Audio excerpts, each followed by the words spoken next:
you delightful human beings, and welcome back to the channel, or welcome if you're new here. I'm Christina, aka That Variety, and today we're gathered here to watch our stories. We're here to watch Friday Night Smackdown. This is kind of going to be a bit of a dip in and dip out edition of the reactions because it was a pre-taped episode this week, and that's just what we do around here in those situations. So, as per usual, grab your snacks, grab your choice of beverage, get comfy and cozy, and let's get to it, people. Let's watch our stories. Hold up here, Solo. I know how this is going to go, right? He's going to go on about Roman, the tribal combat situation happening on the Raw Netflix debut, and he's going to try to get us to acknowledge him as our tribal chief, and he's just not our tribal chief. Leave Paul out of this, Solo. Leave him alone. Solo, it has been established in the lore, as of, I think, last week, that he stole the Ulafala. No, you are not our tribal chief. You stole the Ulafala. Roman earned the Ulafala, remember? They brought it up in the lore last week. Solo took the power, and Roman earned the power. Roman might have went a little crazy with the power, but he earned the power in the first place. Solo never earned it. Tribal chief, and we're gonna put that in quotes. Solo, that refers to old bloodline. That implies that Jimmy and Jay were part of the old bloodline, like you were, right? Right? What? What is this guy going on about? No, you're not. You were not. Oh, Lord. So this is where Solo's gonna pick up that big win that he needs, right? I smell bloodline shenanigans. We're on the road to WrestleMania once Raw Netflix starts. I'm nervous, y'all. You're not my tribal chief, Solo. Quit pointing your finger at me. Can you please elaborate on how you stole the Ulafala? Like when, where, how? Like, give us more of those 5 W's and H that we inquired about last week. I'd appreciate it. No, we're not acknowledging you, Solo. No, we're not. Oh boy, here comes Drew. Drew's been going after all the bloodline people at this point. Mainly the original bloodline, and I think we need to remember that Solo was part of that original bloodline that kind of screwed over Drew. And by the way, wasn't that a thing, right? Like, Solo was actually debuting when he basically screwed Drew over with the title match against Roman, right? Like at that Clash at the Castle, right? Right? It's all coming together. Yes, this was literally like 2 years ago. Yeah, that was when Solo debuted, Clash at the Castle 2022, and he screwed over Drew when Drew went up against Roman in Scotland for the title at the time. And Drew almost had Roman right there. That would have been a great title change moment, but here we are. We are here for Drew McIntyre being back. Drew, just kick everybody at this point. Drew is one of the MVPs of 2024, and that is all. See, that's another match we need. We need Jacob versus Drew. I'd be on board with that. Solo, you screwed over Drew a couple years ago for the title. Don't pretend that we didn't watch that. Solo, you know why Drew's here. Drew's taking out the original bloodline all by himself, and you were a part of that. We don't deserve you, Drew. We don't. We absolutely don't. Because there's that history. Solo, did you forget to do the homework? Did you forget what happened? Thank you, Drew. Thank you, Drew, for the continuity. That's what we were just saying. Solo caused Drew to just completely spiral, effectively, from what we're understanding, right? Oh, and Drew's making all the sense in the world, but Drew, just like take him out. Although you'd be doing Roman a favor. See, that's what I'm saying. Drew's not a part of either bloodline, so he could screw things up for Roman or Solo, right? Because given just what we've been seeing on Raw the past few weeks, like, this is all making sense. Okay, so Drew's temporarily siding with Solo until Solo takes out Roman, so that way Drew and Solo can get back to business with each other. Now, of course, we've got Jimmy with the crutch going after Drew now. Oh my god, there's so much going on. Is this tag team match, like, ever gonna start? Because there's supposed to be a tag team match. Jimmy, I was gonna say, you're gonna need the crutch. I don't think we want to break it. Okay, everybody's bolting down to the ring at once. Okay, there's a lot happening. There's a lot happening. I'm trying to figure out how Apollo Crews is in the mix in this whole situation. I'm not mad at it. I just don't know how he fits into the equation. Maybe I missed a part of the lore somewhere like Solo did. But yeah, we have a 6-man tag team match on our hands. Good segment overall. We're about 15 minutes into the show, so that's all happening. And yeah, I'm excited for Raw Netflix. And we got Drew, so that's all a big thumbs up. Okay, we're just jumping right into the action after commercial break. I'm not mad. I'm just like, what is happening here? Because all I saw was just like Apollo just running back and forth. Oh god. Did they establish how Apollo got into the mix? Again, I'm not mad at it. I just want to connect it to the lore. Oh, okay, so Apollo Crews got attacked a couple weeks ago. That's right. Okay. Yep, I forgot about that. There's so much to keep track of at this point. Again, we're bound to just not remember something at some point.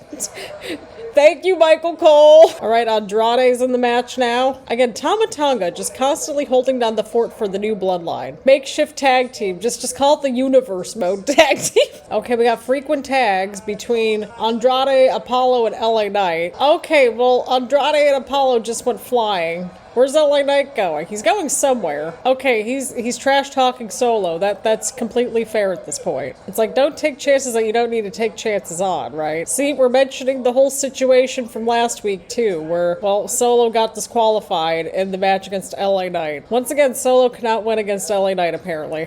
I remember that just being a running joke on Twitter, like between TV and live events or something. Okay, well, we went to the commercial break, and, well, Jacob's just going crazy. I don't know. He's in the match now. Alrighty, we've got Apollo stuck in the corner against the Bloodline. I sense that the Bloodline is going to get the win this week, mainly because of the whole tribal combat situation. I could be entirely wrong, though. Yeah, but, like, Jacob understands his assignment, Michael Cole. He just goes out there, just destroys people. That's kind of his thing. All right, Apollo got the tag into Andrade. Oh, right into Jacob. My brain's still trying to wrap around the idea that we've got like 3 huge shows within like a month. We've got Saturday night's main event on the 25th. We've got Raw on Netflix on the 6th, and then Royal Rumble's on February 1st. My brain is trying to wrap around it. All right, Andrade, what are we doing? Oh, he got the moonsault after all. I want to see Jacob in all these little standalone, like, one-on-one matches, like with Andrade, LA Knight. Like, please just give us the Solo arc. They didn't pull the trigger on the Solo arc until he became the tribal chief, right?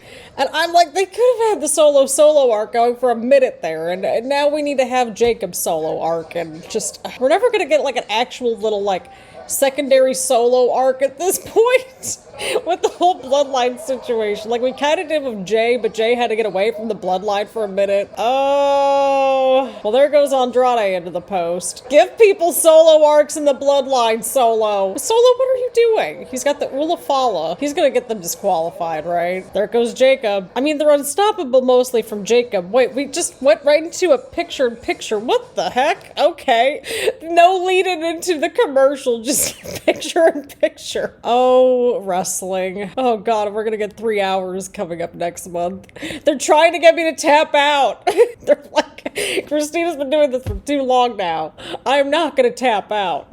Okay, so we're back from the random picture-in-picture commercial break with Jacob and Andrade. Jacob's in firm control. He just took out Apollo.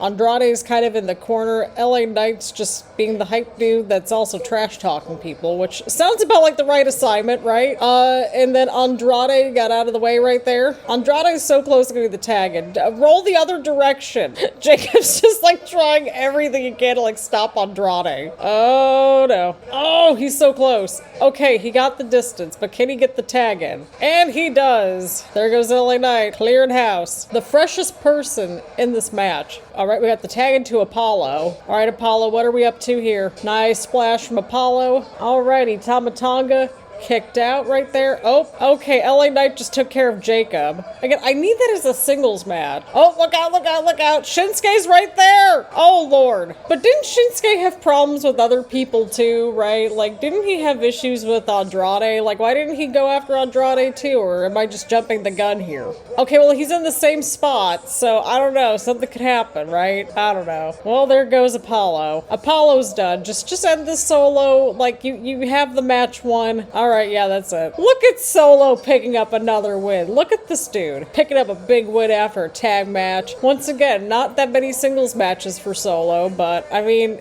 at least he got the pin. But this was a good opening matchup. Everybody understood their assignment. We continued the whole Shinsuke and LA Knight situation towards the end there too. And we got the whole Apollo involvement addressed because I completely forgot that he got attacked a couple of weeks ago.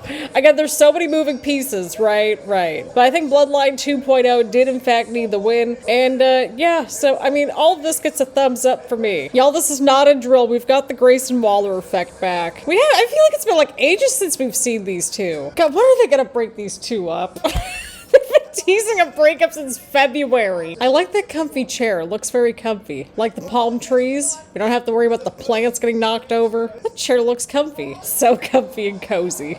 I'm in full comfy and cozy mode. I got my cozy blanket. I'm in my cozy season with my cozy games on my PlayStation. Okay, so Braun's coming out here in like full Santa gear and everything. And he's even got like a bag full of whatever's in there. Okay, but hardly anybody has switched brands. So far, a certain stupid idiot's over on Monday Night Raw now, and then we've got Braun over on SmackDown, so I guess that's the trade, right? What is happening on this segment? I have no idea what's happening here. I can see the investment in the set. I can see it, Grayson. I can see how he would be a bit intimidating.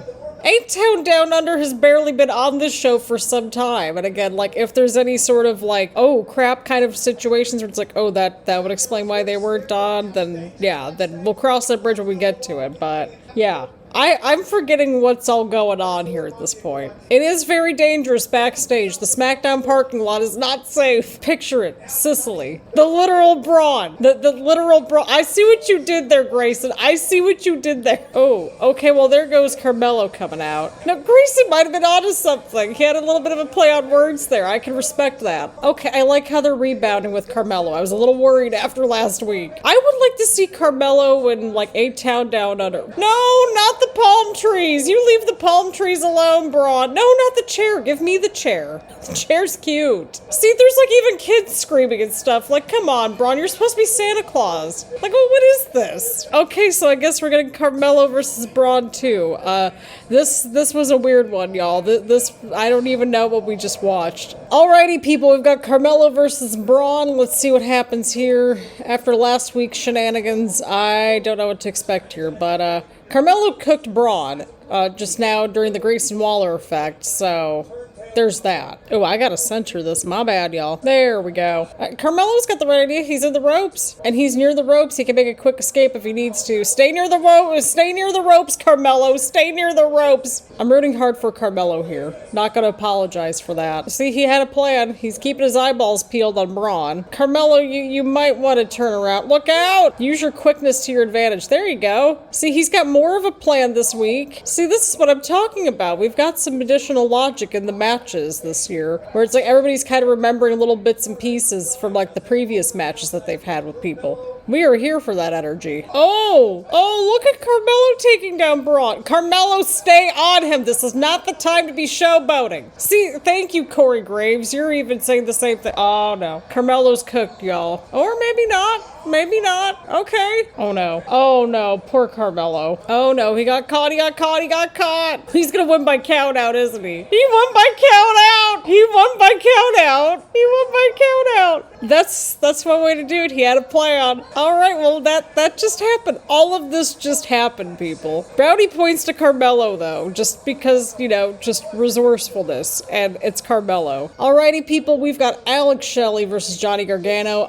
It sounds like we got new entrance music for Gargano, maybe DIY, I don't know, but it sounds new. It's very interesting hearing some of the Cleveland lore from the early Gargano days in the commentary, because it's kind of crazy. Again, like, I was at some of those independent shows before Gargano made it to WWE, because like by the time I started going was when I was in high school, so that was always a thing. It's like, Christina, all of your lore is somehow overlapping at some point on this show. There we go. We need a Christina lore video at this point. I'm very interested to see how heel DIY is going to operate over on SmackDown now. The little segment last week was kind of cool though. I caught that. Oh, I heard that. Oh, she's running right for Gargano right there. See, this is what we're talking about. We need more stories, and we're getting a good story. It's personal, and we are here for it. Alrighty, we are back from commercial break. Gargano just had a little bit of defense right there into the offense. There we go. Oh, he just kicked Gargano right at the middle rope. See, we're getting more lore. They're giving us how, like, the Gargano escape used to really be, like, Alex Shelley's at one point with a different name. Again, we're here for the lore. We appreciate how they actually fill us in on these little details, because especially if you're tuning in for the first time, or, you know, maybe you're newer to the show, right? Like, you're not going to know this information. information, even if you're somebody that's watched for Lord knows how long at this point, like me. It's nice to know the information, nice to get a refresh, and sometimes you just learn little nuggets, and we appreciate that. Uh-oh. Oh! Okay, yeah, that looked ouch, ouch, ouch. Oh boy, there's Ciampa with the distraction. Oh, I was gonna say Chris Sabin can't be that far behind, right?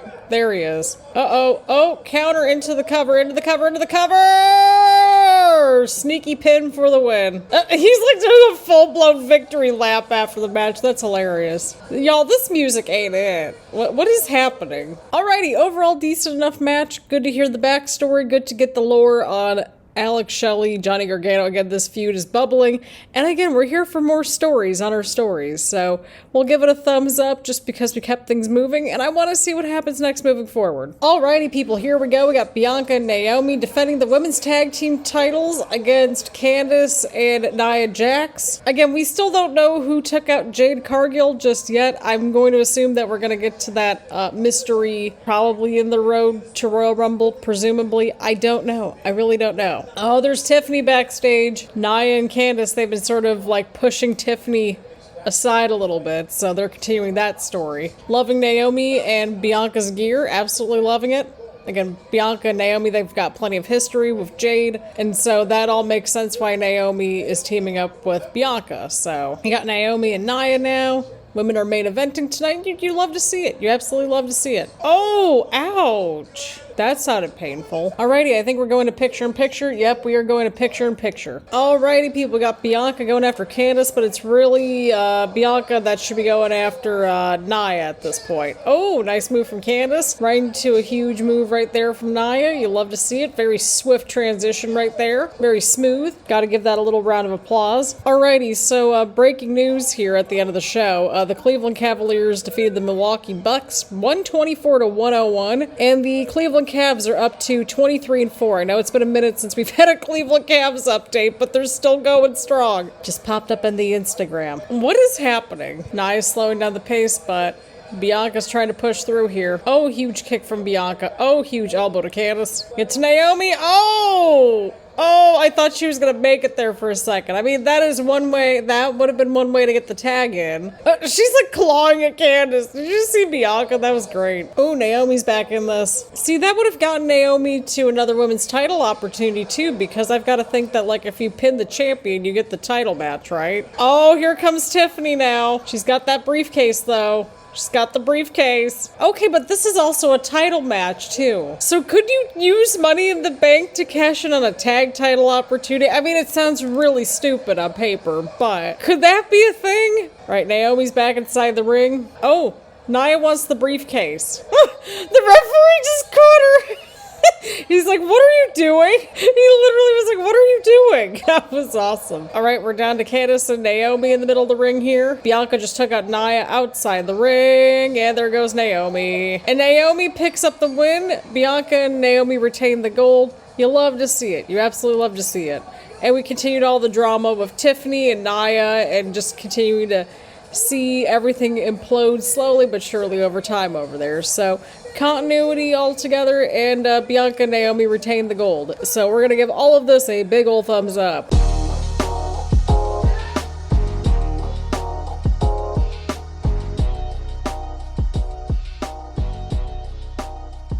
Alrighty, overall I thought this was a decent episode. Again, you know, it's a pre-taped episode, which is fine. We're all for it. It is the holiday season, so that makes all the sense in the world. So, that being said, for a pre-taped episode, this was a serviceable show. We had some good matches. We continued some stories.